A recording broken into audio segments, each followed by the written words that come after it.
All right, welcome into That's Boxing Podcast. It's Dust recording live from Scotland Yard. Wow, that's boxing. Is it international? I can't believe it. We're an international sensation. What can we say? You know? That's so impressive. That accent was amazing. Thank you. And you've only been there for like 2 days, and look Well, at look at you. You're already assimilated into the culture. I feel it. I feel at home here. It's a nice vibe. Speaking of home, what time is it there? It is 10:15 p.m. They're Wow, like dude, it's 7 hours before, 8 hours before. damn. What you been getting into? You watching some boxing? Dude, so my homie and I planned this trip and we had no idea it's like Fringe Fest, which is like this international, like this is like why you come to Scotland is to go to Fringe Fest, which is like all day, hundreds and hundreds of plays and like one person shows and like crazy weird shit. And we had no idea that we were planning this trip at that exact time. So we've just been running around seeing crazy performances. That's fantastic, man. This sounds like a good time.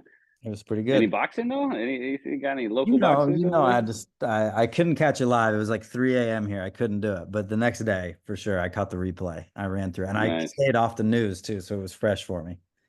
nice. But Right on, man. Yeah, so you were at a local fight. I was taking care of business down there in Springfield. It went our way. A tough fight, a good fight. The kind of opponent you want your guy to have in the early stages of his career. Tough enough to hang in there, but not great, good enough to win. Hmm. Good uh, experience. the, It was all good. yeah, it was a great experience fight. The opponent was being funny. He was, it's a local show. There's 8 fights. It's not televised. It's 800 people max capacity. At the Armory. But this guy is trying to be tough. He wouldn't stop staring at my guy all through the doctor's meetings, the weigh-in thing. We're there for 4 or 5 hours. The guy's just locked eyes, man. He Hmm. just wouldn't look away.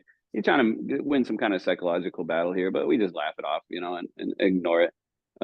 This kind of stuff doesn't help you in the ring, and it's like, come on, man. There's nothing to sell. Like, we're not like, you want to have a personality to help sell a show, make a fight, yeah, sure, whatever. But come on, we're all staying at the same shitty fucking roadside motel together. So wait, quit posturing. But it's fucking hilarious. Check this out. We don't know nothing about this guy. He's 0-1. I can't find any tape on his fights, so we're going in blind, right? We're sizing him up at the weigh-ins. He looks like a boxer. Real long arms. I'm like, okay, this will be all right. But then I'm at the hotel the next day. We got nothing to do till like 4 or 5 p.m. So we just spend the day resting, and I see something going back and forth in front of my hotel room window over and over again. So what the hell? I went to go stick my head out there. It's the opponent with his coach doing a full-on warm-up workout. Wait, And like outside your window, like what, in the courtyard? Like, does it yeah, X? in the court, there's a courtyard right there. Like, it just opens to some grass and a little fountain and shit. And they're out there doing sprints and push-ups. And I'm like, what? So two things happen here. One thing, I get some intel. The guy, I've never seen a pro boxer work out on fight day. Right. Okay. So that shows me they're underprepared or anxious. Right. The second thing, it gave me that film study that I wasn't able to get. So I just watch Mm. him do the pads or watch him shadow box. I made a cup of coffee and just sat there and looked out the window and said, okay, he's an orthodox fighter that doesn't have a jab, that looks to counter with the overhand right and drops his right hand after every single combination. So we're going to finish with the hook and we're going to look out for the overhand and we're going to take care of business tonight. And they were practicing some fancy footwork, some Loma shuffles and stuff that, he didn't really have a chance to do any of that, as Aaron did what you do to a counter puncher. You throw a lot of punches, and he did what he does best, he's a volume puncher. So it was a great Hmm. fight, and he put on a good show. We got the headline, and it was fun, man. But back home again, back in the gym today, just doing the thing. So Yeah. Man, that gives like a whole new meaning to the term like open workout. yeah, dude, I was like, and it was literally like in front of my hotel. Of all the hundreds of rooms, you had to choose mine. Thank you, Crazy. thank you, Mr. Watley. So I did catch some of the fights, sitting there in the locker room waiting our turn to fight because we were there from 4 or 5 p.m. all the way till we didn't fight till like 9:30. So I tuned in. I caught some of the undercard. Saw Abdullah Mason get the job done like he does so nicely. Saw a couple of the other fights. Nothing really. Couldn't pay too much attention because there's a lot going on around me. But it was nice to have it in there. And then I missed the main event and the co-main event. I had to watch those back today. So I neither had of the us got to same see night. it live. Well, I think I only caught the highlights of Abdullah because they for some reason don't include that on ESPN, like running it back on the replay. But I feel like from the highlights, he as you said, took care of business as he was expected to. My question with Abdullah, I think we ask this every time he fights, which feels like every 2 months. Uh, Yeah. what's next? Is he ready for? I mean, they've been growing him, they've been stepping him up like 1%, 1%. Is it ready to crank it up 25%, 50% Yeah, I think it's time. He mentioned in an interview on the broadcast that he's looking for a title next year. So next that year? sounds about right. Yeah, and it won't be, it'll probably be some interim thing or some intercontinental, super ballistic, whatever, But Hmm. yeah, he's definitely time to step him up. They keep him busy, but they still kind of hiding him in the lower uh, card, And I think Hmm. they could bump him up to a co-main, third from the main. Put him on the main card for some of these bigger fights. That's what I'd like to see. Third main because he steals the show on basically every card that he's on. So you might as well Yeah. put him up there with top billing. Yeah, man. I think he's just got something that a lot of those other guys don't got, and it's explosive power. He really hurts people, and it's Yeah. something to see. He feels like the And complete package. well, he's the next big guy, so let's look forward to what he can do next. But it's kind of the problem with the sport. You got such a valuable prospect. They're going to protect him, and you know how Bob does with his guys. So he might overprotect him and give him the Jared Anderson treatment. Ugh. Yeah, and there's kind of some natural like Keyshawn feels like a natural collision path, except for they're both top ranked guys. So how do you have two protected guys in the ring together? Mm. Yeah. Yeah, they should have just like a loser loses his contract showdown. Damn, that is what they should do. It's like the Shakur Fight for the trade. contract. Yeah, for real. Yeah, and then yeah, we got the picks right with the main event and the co-main event. So let's get into Uh, it so that Yoav and I over here can go watch Train Spotting, since obviously that's what you do when you're in Scotland. Uh, good. We watch it went. like the movie or watch it like Well, I'll tell you, you've seen the movie, right? You've seen Train Spotting. yeah, yeah, yeah, yeah. Okay, so we went. So shout out Broadway Cigars in Portland. My homie there said his nephew is playing the lead here at Fringe Fest because he's from Scotland in an adaptation of Train Spotting. So we're like, oh, Like we a gotta go. stage performance. So we go, and right before we go in, my homie is like, dude, my greatest fear is like audience participation. Like, I don't like the theater because I don't want to be like addressed. And this thing is like to the max. Like, they come out, Oh no. one dude's pretending to be drunk. He's all over me, like he's gonna puke on me. Then like another dude comes out, tries to fight us. Then they come out and not basically take a shit on stage, and they start literally hurling it at Is everybody. this is this literal human feces or is it I actors mean, crap? I'm gonna guess that there was some prop situation going on, but we're talking full nudity, like pretty indistinguishable, hurling toilet paper and yeah, all over the place. Wow. It was That's a nightmare, dude. it was I extreme. probably would have fought the dude.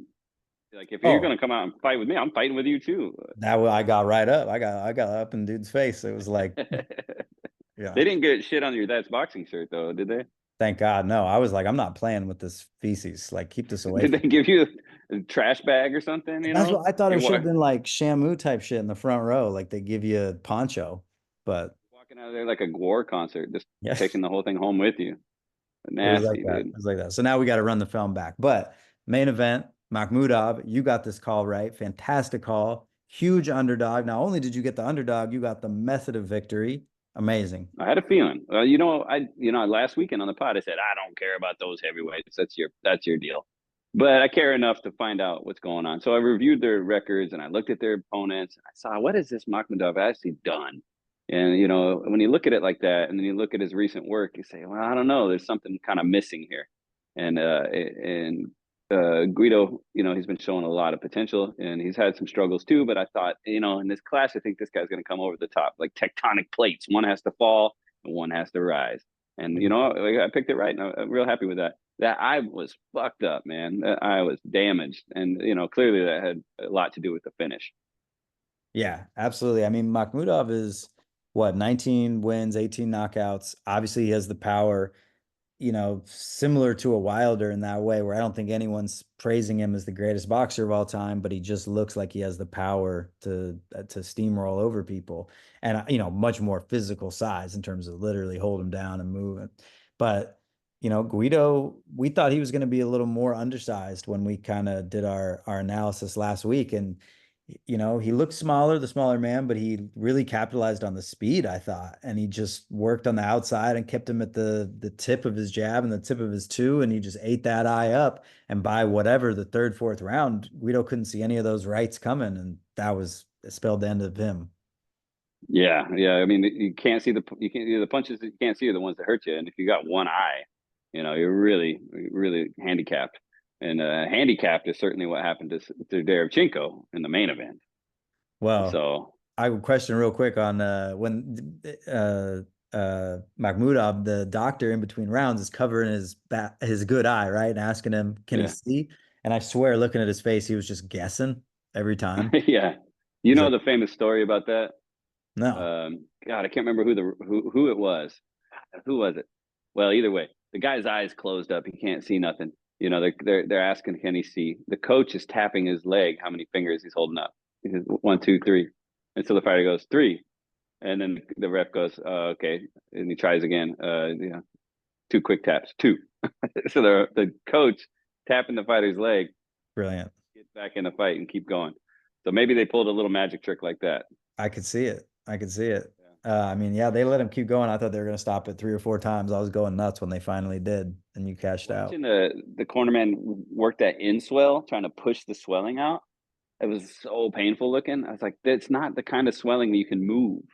Just Did you put some see his ice. post on Instagram like No, today? Oh my dude, his head on the top half on the right side, he has like a head my size coming off of the size of his head. full on lump. Yeah, it It's probably broke his insane. orbital. That sounds like a broken orbital bone. That's Yeah. pretty fucking gnarly, dude. But Yeah. well, Guido gets the win. We get the pick right, and Guido's star keeps it rising. So that's great, man. I mean, we'll see what Makhmudov can do, but that's a tough loss, and it's going to take some time off for that eye for sure. For sure. I don't know. I don't know where he goes losing to Guido. It's like you just now you're kind of maybe the king of the third tier, fourth tier Mhm. heavyweights is where you kind of have to stay. Yeah. Well, he'll get somebody. He'll eat up a big baby or somebody. Who knows? Yeah. All right. Well, on to the main event. Also called this one right. Got Billy, which was kind of the easy pick, but we got by decision. Derevchenko, you know, uh, kind of become this gatekeeper figure. A decent number, up to 6 losses now, but never been stopped. And clearly, that was what was most important to him at a certain point in this fight. I think I can't remember the exact round, but pretty early in the fight, maybe the third, he tears his left bicep. You see the thing curl up on him, and Oof. he's fighting as literally a one-armed man essentially the rest of the fight. Yeah, incredible display of heart and courage, and got me thinking about the undefeated thing or the unstoppable thing. Like you can beat me, but you're gonna have to dance with me all night to get it done. You know, I think is there in the Ukrainians they don't go down. You know, they can lose, but they don't go down. And this Yeah. guy's got a lot of heart, and he showed it, man. And wow, he showed a lot of boxing IQ too. He was slippery in there. He used the ring. He was using that right hand just enough to stay busy. He was crowding at the right time, holding and turning, and just doing enough work. And I think he hurt him, Billy, somewhere in the 7th or 8th round, with a pretty substantial right hand. So it's like, man, this guy, what could he have done if he had 2 good arms that night? He might have been able to keep that gate closed. 100%. I agree. I've been running through, boxing headlines seeing and Billy destroys Derevchenko. And I'm like, that was not my takeaway. My takeaway was, wow, what a poor victory against an incredibly wounded dude. I mean, he put it together, he got past the gatekeeper, but I didn't think, oh wow, this guy's got Canelo's number after that fight or something like that. No, and he was resigned to throw single punches through the latter half of the fight. He didn't really put the combinations together till the last round. He made a real effort to try to get him out of there with some really blistering combinations. But even when he connected, and Derevchenko was able to ride, roll, and return, and he was never dropped, never really, never terribly wobbled or anything. So great display. You got the right pick on that one because but you did the right thing and he didn't follow the crowd and say, and Billy's going to knock him out and Billy's going to destroy him. He said, no, we both knew, experience is the most valuable thing in boxing. And this guy's come in there with experience enough to go the distance with one arm. It's incredible. So yeah, the story isn't in Billy so great and he's the next big thing. The story is, man, Derevchenko's got the greatest heart in boxing right now. And he's, if that might be his retirement fight. It certainly was probably his last dance for a title, Yeah, a title eliminator. Luckily, it was a 10-round fight. I don't know if he could have made it 2 more rounds with that arm, but he would have tried. He would have tried, but I don't he know if would he have should have. tried. I mean, yeah, what would you have done? Would you have thrown in the towel if you were in his corner? And it's hard to say. It's really hard to say um, because torn bicep. I seen it happen to a local fighter up here, Joe. I saw the video of it. I wasn't in the gym when it happened. It happened during sparring, and he said it was just a regular punch, a punch he's thrown 1,000 times, and it just feels like a rubber band snaps. And it's just like this weird thing. But I don't think it's like a shoulder dislocation or something that's really debilitating. You can still use the arm, and Hmm. you're just not going to have your typical power and explosiveness with it. But of all the injuries you can sustain in the ring and keep fighting, it's probably one of the best, right?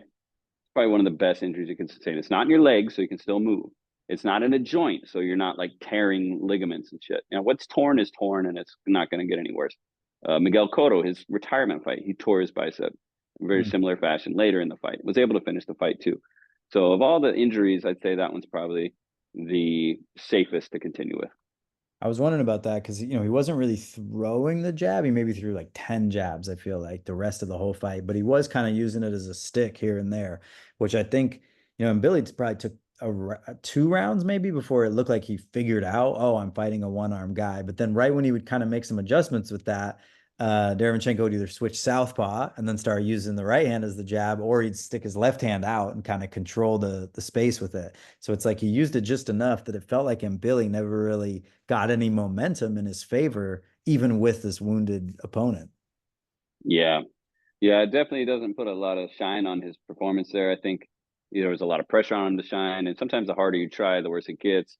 And then the awkwardness is really hard to defeat, and Derevchenko's just slippery enough, and then the stance switching and the unpredictability, but it does seem like if he would have just let his hands go there in the fourth or fifth round, they might have stopped it there, right? The corner there, Rozier was. I think he was probably had that towel in his hand waiting to throw as soon as Billy really let it happen. But he never Mm-hmm. really did until that last round. So it's okay. We got it was safe enough to continue. I think in that situation I would have done the same. In contrary to what Timothy Bradley wanted to see, he wanted to see that fight stopped in round 4. I He's was just talking about about to his say. kids and his family, and it's gonna die in there. But it's his bicep, man. We're not talking about his leg, and he can't move out of the way of the punches. We're not talking about him getting knocked out. So Bradley's a little sensational. I agree. I mean, a fighter that played it safe. And I get it, and I kind of agreed with them until I started seeing how dominant Derevyanchenko was and how safe, like he was protecting himself. He wasn't taking unnecessary shots. And then at a certain point, you kind of realize, man, put respect on this guy's career where, like you said at the beginning, he's never been down. Maybe that is a victory to him at this point. Maybe he's going to retire after this and he knows it. And he's like, dude, I got 6 minutes left. Like, I'm not going to Yeah. take the crazy punishment. Let me finish this thing on my feet. Yeah, yeah, absolutely great. And what's next for him, Billy? They'll probably give him. I don't know. We'll see if they. Well, let's see if they even get him out of Canada. Maybe he'll make the trip across the border and come fight in America next against another gatekeeper. But who is there at 168? I don't know. It's a messy division. He'll fight. I mean, what about Munguia after his next fight or Oh, you Berlanga know who I just after thought he's of? knocked out? How about Eubank Jr., Chris Eubank Jr. Oh, that could be good. Yeah. That could be a good one. Little It just international showdown. Well, I feel like Canelo, his shadow has kind of like ruined 168. Like people fled because they couldn't get a fight with him, or he beat people, and now you just want to see everyone fight Canelo, but they're all kind of mismatched against him because it's not that competitive a division, and it just has become kind of a wasteland. Whereas like 154 is heating up, 135 has all the action, you know? Uh, Yeah, yeah. 68 is interesting. We'll see what happens there, but you know, for what it was, a busy boxing weekend for me. I'm glad I didn't miss the fight of the year. I'm working every time I'm working, it's the fight of the year for me. I'm so invested in my fighter and so invested in my job, doing what I got to do. Um, yeah, but you always keeping one ear on what's happening out there. I was watching the fights, and even the commissioner ended up watching some of the fights with us on my phone while we're backstage. But when it's work time, it's work time. You miss the fights, but I was able to watch him back today, thankfully. And I think that people got to pay more attention to That's Boxing podcast because we're getting these picks right, and we're doing international podcasts now. So I mean, it's time to put some respect on us. So make sure you like, share, follow, review, all those things out there, folks. Come on. I think on the flight home, if I can get Wi-Fi, I'm gonna run back like Inside Boxing Live and Mannix through the beginning of the year and do like a little financial ROI analysis on our picks versus their picks. That's a great idea. We could just really fucking throw the gauntlet down with like fucking financial review, I and be feel like, like you're we're lying to these people. You're That's lying to right. these people. We're You don't outpacing know like the shit about S&P boxing. 500, man. We're like a 401k over here Yeah, dude. So speaking of that, what's next? What's next, Dust? for our financial future or for fights coming up next weekend. Things are intertwined, So let's see what we got to do here. Well, obviously the biggest fight to bet on is Mayweather Gotti 3. That's really Can you bet on an that's gonna. exhibition? I don't even. Speaking of bullshit fights, your boy Jake Paul is back in the circuit with the Mike Tyson, uh, what do they call it, press conference. Yeah, And like going at it's it. fucking annoying, dude. As soon as open Instagram, and the first thing you see is they're like pushing each other around the stage. It looks like kids playing. Speaking of stage acting, it's pretty ridiculous. I guess they're gonna go through with it November 16th. What? Yeah. I mean, Well, I still feel like there's hope for Tyson to like catch a cold or something and postpone and cancel. I have no desire to see these dudes get in a boxing ring together, but there's just too much money to be made. yeah. Oh man, I hate every bit about it. It's just fucking annoying. It really gets under my skin. I try not to let it, but I don't know. I'll talk to my therapist about it or something. Yeah. Hey, does that AC super loud? I I just don't know. kicked I on. can't Can you hear tell. it? No, You can't tell. Okay. We're always looking out for the value of the listener. Okay. We want to make sure you hear us loud and clear out there. this is kind of All our right. So episode. we got Mayweather Gotti. Okay. Not going to watch that. Yeah. Um, We got Herd Rosario. Um, that's a fight okay. going on Thursday. That'll be 12:30 a.m. my time. So, we'll Jared Swift Hurd. and then we've got, let's see, what other fights are happening? This is a quiet Um, weekend, isn't it? yeah, there's no big fights happening this weekend. Well, that gives us time to work on some recap stuff. I'm still in the midst of my Mayweather rewatch. Yeah, Um, we got to do uh another Mayweather fight, I think, for our throwback series. yeah, I think we will. There's some really good ones from his early career that don't last very long, 1 or 2 rounds, but there's some really sweet mullets and shit going on, and some really bad, like really bad film. Like it's interesting. He goes from debuting in Vegas, and then by his third fight, he's in Chula Vista, California, which is like the border. It's the closest you can get to Mexico while still being in America. It's like the tiniest little tip of San Diego. Um, and it's in like it looks like the size of my garage. The wall is like 10 feet from the ropes. I'm like, what Mm, is this? And he beat the crap out of this guy, and then he goes back. They kept him real busy there in 96, 97. He was stacking them up, and he was hurting people, man. This guy had some serious power in his yeah. early career. Yeah, he was hurting guys in boxing. But he always had the tude, man. He always had the swagger and the attitude from the first fucking fight. It's super entertaining. Were those fights at 1:30 that early? Yes.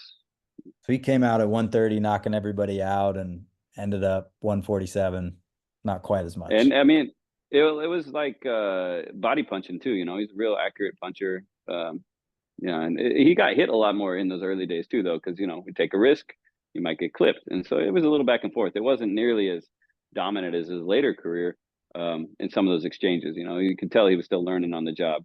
But Mhm. I like it, man. I like older boxing, anyways. It's a lot of fun to watch. But as his career progresses, so maybe we'll pick a fight from his early career somewhere in the first 10 or 12 fights. I think that'd be a lot of fun, especially to talk about stylistically. There's kind of a breadcrumb trail there because you know where he ends up, right? So what do Yeah, you pick up on that you see he kind of perfected later on? no, yeah, no doubt, man.